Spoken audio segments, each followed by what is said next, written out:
Yun na nga kaibigan, at kasalukuyang nasa kabangkagan tayo. Ayan o. At kasalukuyang madama ang pinangan. At dahil tanghali na, ano pa nga ba ang pwede natin gawin? Kain tayo. So ayun na nga, isang napakagandang araw na naman sa ating lahat. At ayun na nga. Yun na nga, at andito tayo ngayon sa bangkag. Nagsasako ng mais. Yan o. Oh, ayun pa yung isa. At meron pa doon sa taas, meron pa doon sa baba. At kung makikita nyo, sobrang init oh. Ang lakas ng init. Yan. Hirap talaga kumita ng pera. Hirap kumita tapos ang daling maubos. Pero okay lang yan. Para sa pamilya, kahit ano gawin natin. Alang-alang sa mga anak natin na nagdadayaper, naggagatas. So kahit mainit, magtrabaho tayo, kailangan nating kumayod. Kasi kapag hindi tayo kakayod, wala tayong ipambili ng gatas, ganun.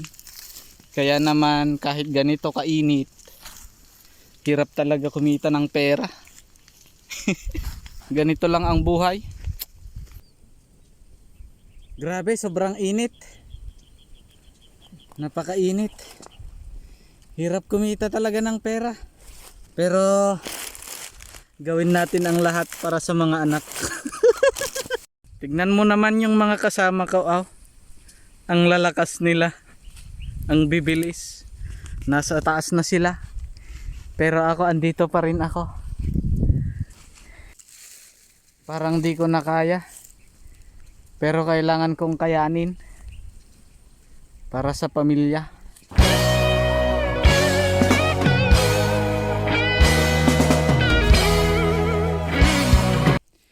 Music na ko man, nagpudo umait. Nakakahina ng loob ang init. Yun na. Ang titindi na ang mga kasama ko. Oh.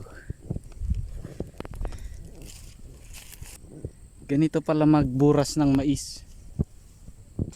So yun na nga, at medyo patapos-tapos na tayo sa pagsasako. At ayun na nga yung nasako natin.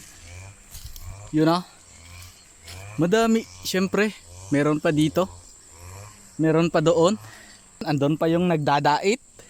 You know? O, diba? At meron nang nagbubuhat. Ayun o. Yun. Grabe ang init. Para sa gatas at diaper.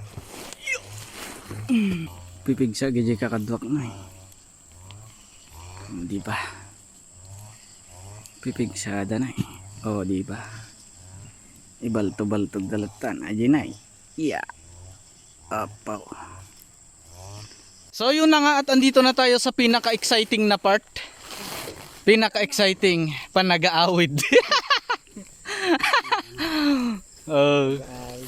Panag-aawid ay. Wow, wow, panag-aawid.